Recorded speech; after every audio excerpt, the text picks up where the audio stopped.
TV berjumpa kembali bersama saya Winata dalam program Berita Terkini, dan kali ini saya akan mewawancarai Dr. Ide Bagus Fajar. Beliau adalah Ketua Asosiasi Rumah Sakit Swasta Indonesia untuk daerah Bali. Dan kita akan sedikit mengulas atau meminta pendapat beliau tentang kondisi penanganan COVID di Bali, terutama tentang bagaimana perlunya ketersediaan kamar atau bed yang cukup. Karena kita baru saja mendengar kabar misalnya ada tukang sun yang positif COVID ternyata harus dipulangkan. Nah, bagaimana sebenarnya pemerintah Bali dalam konteks ini dari pandangan manajemen rumah sakit untuk menyiapkan berbagai macam perangkat yang ada, walaupun sudah bekerja selama ini, tapi tentu harus ada sedikit mungkin tambahan masukan yang akan diberikan. Dan kita langsung sapa Om Swastiastu, Dok. Om Swastiastu. Ya, Dok, mungkin langsung kita karena kan kemarin ada kasus nih, seolah-olah kok tidak siap gitu ya, Dok, rumah sakit ini jumlah bednya dan segala macam. Ini mungkin dokter bisa memberikan masukan kepada pemerintah Provinsi Bali atau gugus tugas dari penanganan COVID ini, apa yang harus dilakukan supaya hal serupa tidak terjadi misalnya. Saya ingat waktu wawancara Merah Putih kan, saya bilang minimal 100 tempat tidur kan. Nah, sekarang kan terbukti bahwa kebutuhannya semakin besar ini. Terus, Sekarang memang semua harus dipercepat.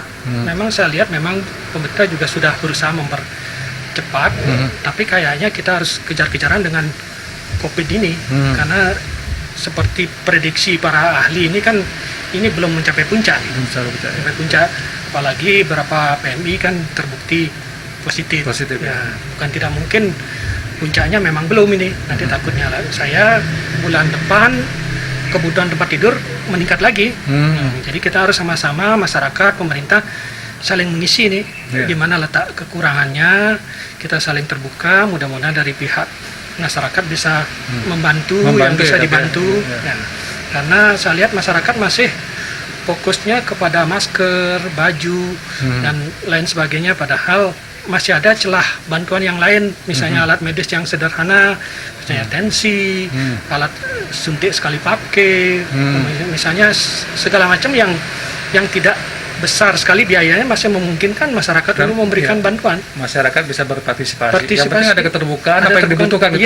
Itu yang kita harapkan, ada terbuka. Oh, sekarang rumah sakit rujukan ini yang paling perlu apa, misalnya monitor. Mungkin masyarakat bisa urunan untuk satu monitor kan bisa dipakai jangka panjang, sehingga saya pun kurang sependapat kalau kita sekarang mengumbar nasi untuk ojol. Andai kata itu misalnya disimpan untuk membeli berapa biji tensimeter, kan tentu panjang masa pakai kita pakai kan, jadi kita lebih ada manfaatnya. Karena selama ini kan sumbangan belum menyentuh yang seperti itu yang saya lihat. Yang paling sering itu tentu ya masker kemudian baju pengaman, itu aja yang paling sering. Ya, Dok, kalau itu kan mungkin masyarakat tentang partisipasinya. Kemudian berkaitan dengan pemerintah Provinsi Bali, perlu tidak menambah lagi kapasitas tempat tidur yang sekarang sudah ditambah lagi, bisa ditambah, apakah perlu ditambah lagi, Dok?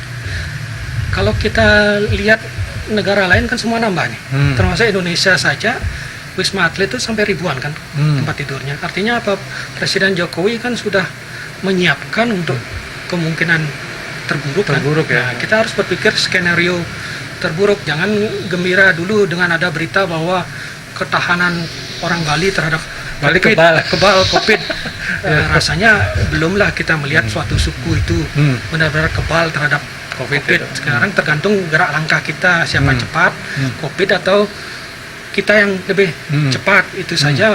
Jadi jangan terpesona dengan pendapat-pendapat seperti itu. Alangkah baiknya kita bikin aja melebihi kapasitas. Kenapa? Merubah tempat tidur yang rumit menjadi sederhana kan lebih gampang dibandingkan kamar kosong dijadikan suatu ICU, kan lebih sulit. Kadang-kadang kalau sebelumnya ICU kita jadikan kamar perawatan biasa kan mudah.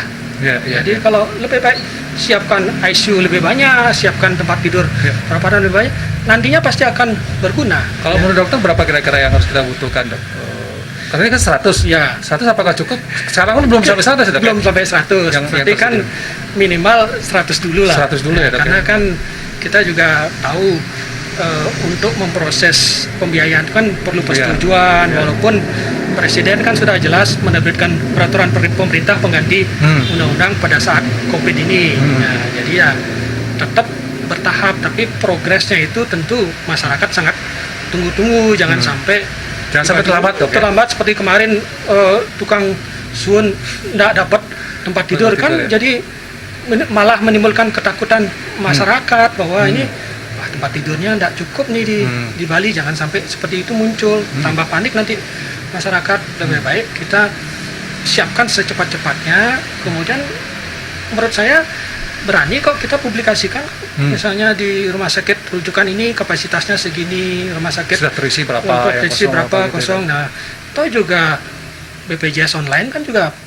harus menyebutkan kamar. Nah, memang dalam kasus COVID ini BPJS bukan sebagai penanggung, dia hanya sebagai verifikator aja, karena negara sudah menanggung. Itu sudah menanggung. Gitu. Baik, intinya bahwa dokter ingin menyarankan pada pemerintah, terutama Provinsi Bali, untuk segera. Ini serius ya, Dok, ya? Harus menambah kapasitas ini ya, menambah terus gitu bila ya. perlu dilaporkan harian. Sekarang jumlah tempat tidur seluruh Bali misalnya dari 80 meningkat menjadi 90, jangan hanya kasusnya saja.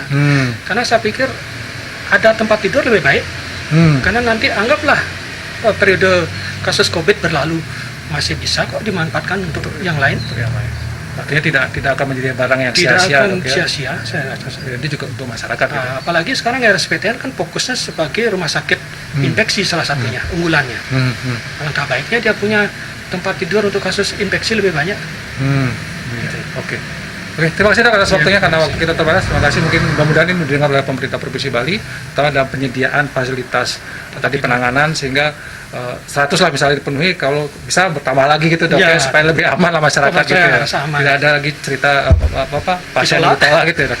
Oke, terima kasih, Dok, dan demikian berita terkini bersama Dr. Fajar, Ketua Asosiasi Rumah Sakit Swasta Indonesia untuk daerah Bali.